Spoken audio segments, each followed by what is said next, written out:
also got to, like, if you just look on record, this is where it gets crazy.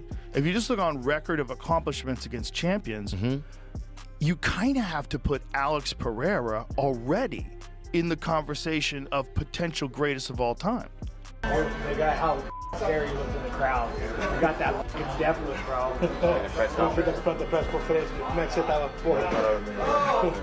I looked at you and I was like, damn, I'm scared. My man, I'm so happy here. Joe Rogan has once again stirred the conversation by calling Alex Pereira the greatest of all time. In the explosive showdown, Alex Pereira prepares to face off against Sean Strickland in one of the most anticipated fights in UFC history. That guy's unbelievable watching him. He's a fucking monster, dude. He's a monster. Force. He's a force. What he did to Khalil Roundtree was a clinic. Khalil's amazing, He's too. amazing.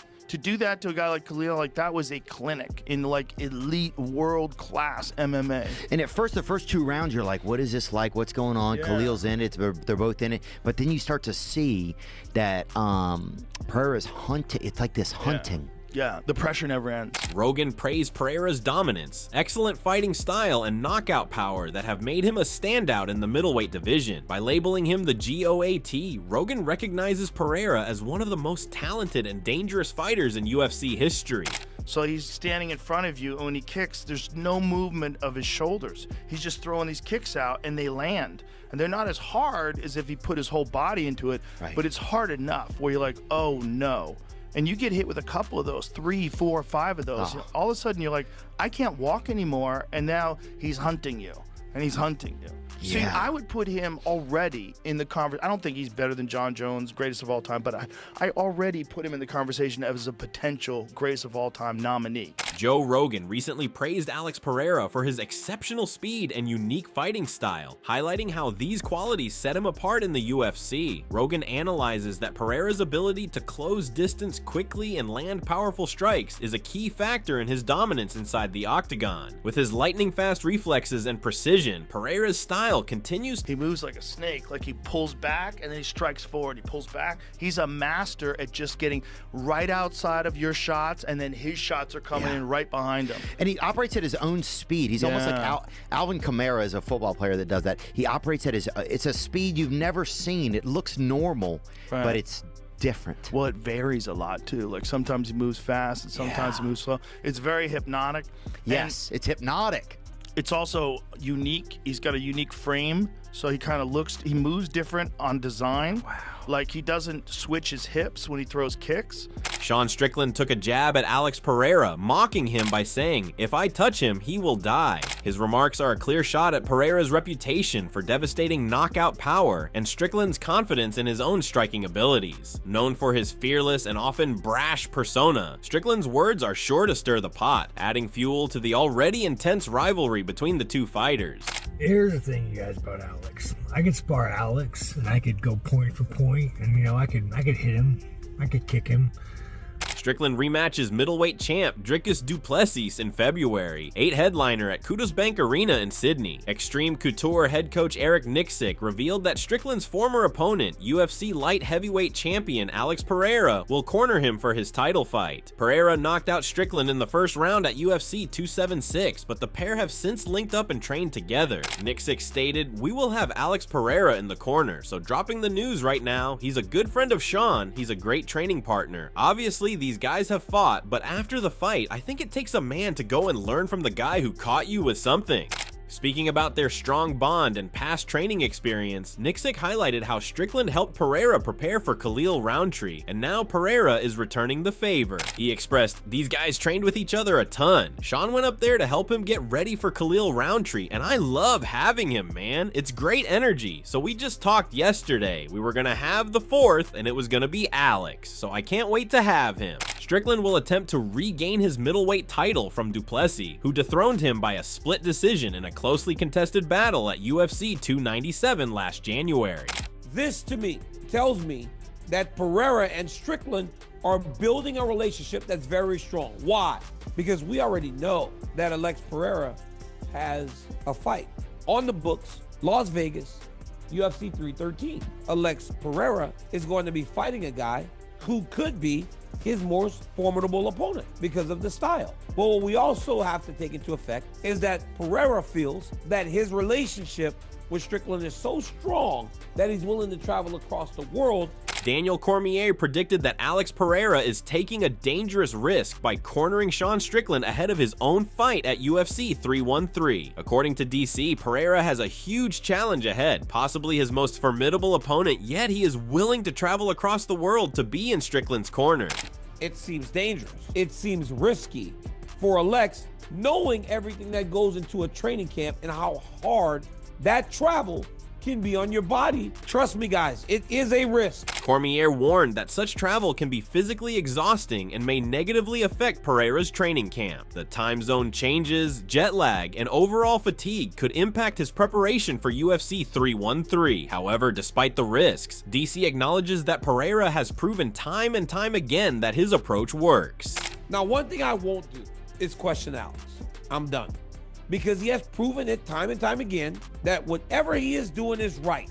Yes, he is one of the greatest fighters of all time in the shortest amount of time I have ever seen anyone build a legacy that is that strong, or a resume that is that strong. This dude's the man. And if he gets through this next challenge, I'm going on the record and saying that light heavyweight is going to have a Peloton problem for a really long time. DC stated that if Pereira wins his next fight, the light heavyweight division will have a big problem for a long time, implying that Pereira's dominance could continue for years. Alex Pereira has not entered the octagon since last October when he defeated Khalil Roundtree Jr. via 4th round TKO to defend his light heavyweight title for the 3rd time in a 6-month span. While he is set to return against Magomed Ankalaev at UFC 313 in March, he will be on hand at UFC 312 to corner Sean Strickland as he looks to dethrone Dricus du Plessis for the middleweight title. Pereira and Strickland faced one another back at UFC 276 in 2022. Poatan was able to win the bout via 1st round knockout, propelling him to a title opportunity. Alex Pereira's coach reveals he could fight every month at light heavyweight. Alex Pereira is set to make his return to the octagon in March as he looks to defend his light heavyweight title for the 4th time when he faces Magomed Ankalaev at UFC 313. His coach Plinio Cruz recently revealed that Poatan could compete every month in his current weight class. Speaking to the media, Cruz stated, "For me, I think it's better. He's 37 years old, he's in his prime. He's a kickboxer at first. He's used to fighting on the regular. I'd rather him fight more often than have big gaps because I want his body and his mind to stay used to the adrenaline, the competition. I want him to be at a constant fight pace. It's been 5 months since the last one. The weight that he is now with his weight cut, he could fight every month." Pereira was very active in 2024, defending his title 3 times in a 6-month period. Despite his activity and his background as a kickboxer, it is difficult to envision him competing every month. Always controversial in his statements and positions, Sean Strickland has become, for some time now, one of the most divided figures in the world of current fights. I'm not scared of Alex.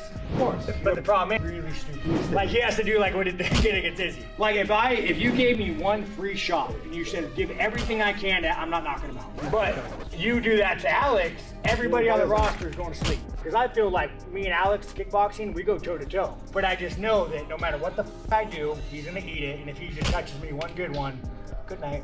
As bizarre as it sounds, that is the truth. Alex Pereira, the Stoic, has become really good friends with the American fighter. So much so that he has a surprise planned for fans at UFC 312. During an interview with the Schmo, Eric Nixick, the head coach at Extreme Couture Mixed Martial Arts, revealed that Strickland, who is one of the fighters from their gym, will have a special guest at his corner against Dricus du Plessis. Much to the excitement of the fans, it will be the light heavyweight champion, Alex Pereira. He said, "We will have Alex Pereira in the corner. Drop the news right now. He's a good friend of Sean's. He's a great training partner. Obviously, these guys have fought, but after the fight, I think it takes a man to go and learn from the guy who caught you with something." He further added that despite having fought in the past at UFC 276 back in 2022, Tarzan helped Pereira train for his fight against Khalil Rountree Jr., so the Brazilian is making sure that he too proves his friendship by being in Strickland's corner. These guys trained with each other a ton. Sean went up there to help him get ready for Khalil Rountree, and I love having him, man. It's great energy. So we just talked yesterday. We were gonna have the fourth, and it was going to be Alex, so I can't wait to have him. Dricus du Plessis has a lot to worry about now. After all, Poitin is one of the greatest fighters of this generation, and he surely would be providing Tarzan with some invaluable tips. So it wouldn't be a surprise if we saw Sean Strickland get the upper hand at UFC 312. One of them is none other than his former rival, Israel Adesanya. Sean Strickland is known for his intense training regimen, pushing his body to the limit as he prepares for his upcoming fights. His training is all about grit, toughness, and relentless pressure, reflecting his no-nonsense style inside the octagon. Strickland focuses on sharpening his striking, improving his conditioning, and maintaining a strong mental edge. What you do?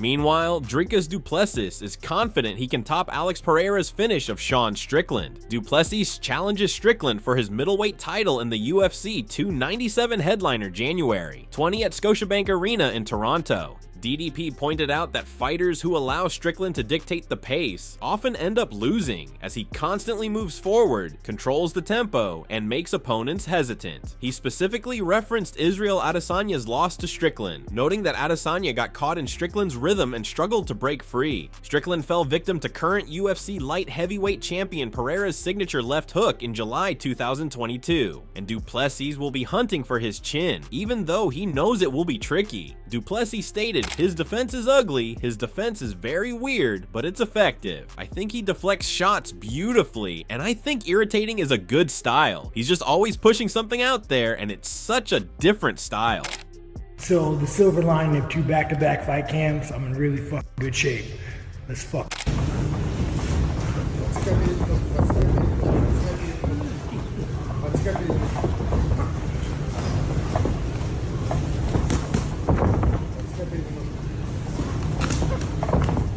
Dricus du Plessis is confident in his ability to defeat Sean Strickland, but acknowledges that fighting at Strickland's relentless pace would be a mistake. He believes his athleticism, strength, and power will give him the edge, allowing him to land more effective and damaging shots rather than getting drawn into Strickland's preferred trading style. He added, "I don't think fighting at his pace is a smart move. I know I'm more athletic, I'm stronger physically, and I'll be using that to my advantage, making sure I hit harder, but making sure that every shot I throw lands, making sure I land those punches, and I'm not just standing there in the pocket throwing with him, because that's his fight style. That's his style. If Pereira can knock him out, I can knock him out even better."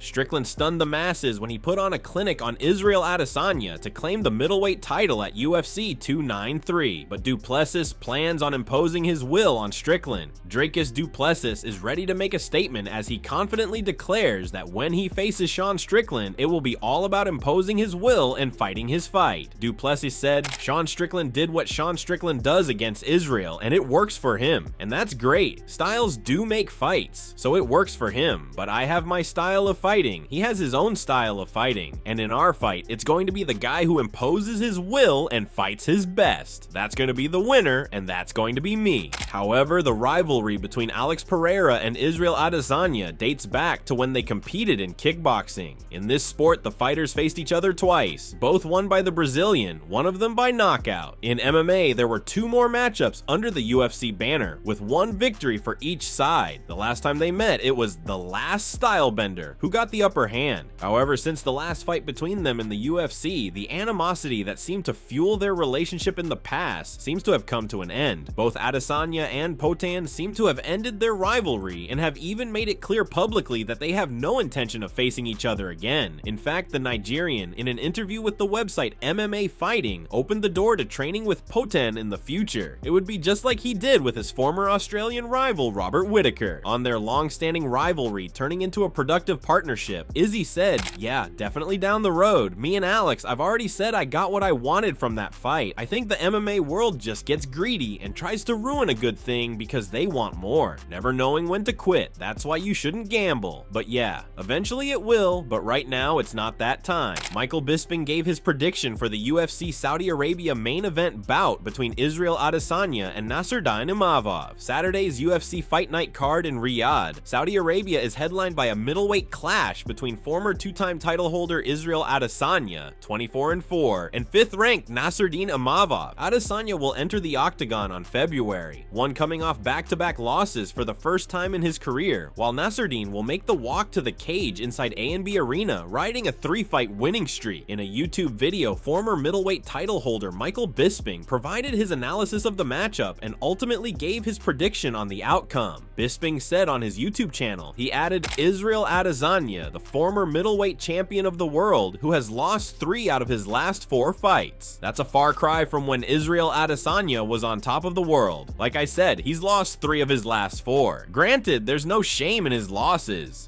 Bisping continued, "His losses are to champion Dricus du Plessis, where he was taken down and choked out in round 4. The relevance of that, though, is that's how he made a career, sprawling and brawling, stopping the takedown. If he was taken down, bouncing right back up. So the question is he starting to slip, or is Dricus du Plessis just that good?" He reflected on Israel Adesanya's recent losses, suggesting that perhaps Adesanya underestimated Sean Strickland in their fight, which may have led to his defeat. He also hinted that Strickland could have gotten into Adesanya's head, possibly distracting him during the fight. He added, "Before that loss to du Plessis, it was a loss to Sean Strickland. Maybe he underestimated Sean. He didn't realize how good of an opponent he was. Maybe Sean Strickland got in his head. Maybe Israel was distracted. The other loss was to Alex Pereira. Certainly no shame in losing to any of them, but when you're the best in the world, when you're the champion, when you're number one, okay, it starts to paint a picture." Michael Bisping has high praise for Nasruddin Imavov, calling him a dangerous fighter with a unique skill set. Bisping pointed out that while Sean Strickland is the only one to have recently defeated him, Imavov's striking and ability to blend his attacks are what set him apart. Bisping said, "Imavov, this guy is big for the middleweight division. He's on a tear. The only person to beat him recently is Sean Strickland, but the man is dangerous on the feet. But the way that he blends them up, the way that he levels up changes after landing a couple of shots, shooting in and getting the takedown."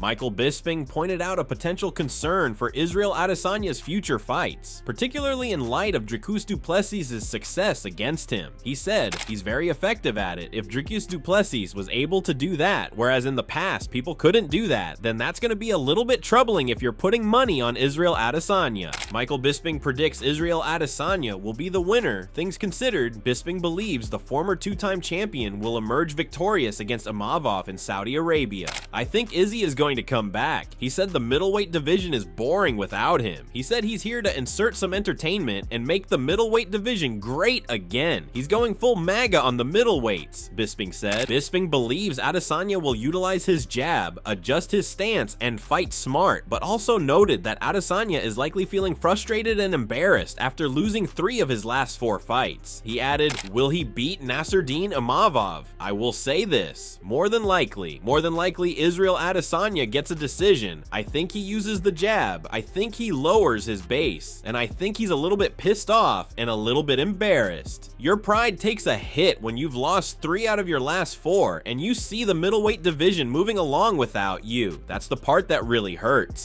Michael Bisping is confident that Israel Adesanya will defeat Nasruddin Imavov, predicting a decision victory in early rounds. He said, "Over 5 rounds, I do believe Izzy wins by decision. I think he maintains range, keeps his distance, moves around, uses all of the space inside the octagon. In Saudi Arabia, Israel Adesanya will be the winner." The upcoming fight between Alex Pereira and Sean Strickland is set to be a game changer in the middleweight division, with Pereira's Pereira's knockout power and Strickland's relentless pressure, this matchup will be a true test of will and skill. This fight is one you won't want to miss. The battle for supremacy in the UFC middleweight division is about to get real. If you enjoyed the breakdown and predictions for Alex Pereira versus Sean Strickland, make sure to hit that like button, subscribe, and turn on notifications so you don't miss any of the action. Drop your thoughts in the comments. Who do you think will come out on top?